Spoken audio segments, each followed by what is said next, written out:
बहू जिसने टूटता घर बचा लिया। रीना की शादी एक बड़े परिवार में हुई थी। घर में सास ससुर देवर और ननद सब साथ रहते थे। शादी के शुरुआती दिनों में सब ठीक था, लेकिन धीरे धीरे घर में पैसों को लेकर झगड़े शुरू हो गए। रीना की सास कमला देवी को लगता था कि छोटी बहू घर के खर्च की परवाह नहीं करती।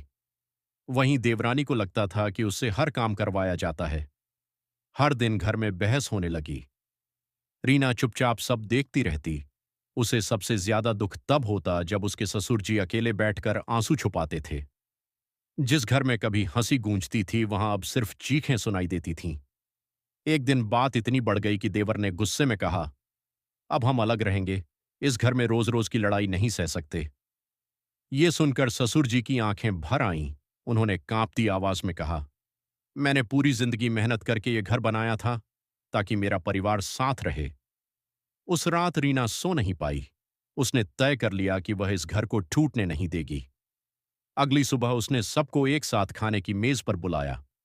सब हैरान थे क्योंकि कई महीनों बाद पूरा परिवार साथ बैठा था। रीना चुपचाप एक पुराना डिब्बा लेकर आई। उसमें पुराने फोटो और कुछ चिट्ठियां थीं। उसने एक फोटो सबको दिखाई, जिसमें पूरा परिवार हंसते हुए एक साथ खाना खा रहा था। फिर उसने ससुर जी की पुरानी चिट्ठी पढ़ी। मेरे बच्चों, अगर कभी इस घर में लड़ाई हो तो बस इतना याद रखना कि गरीब इंसान टूटे हुए घर से ज्यादा दुखी कहीं नहीं होता।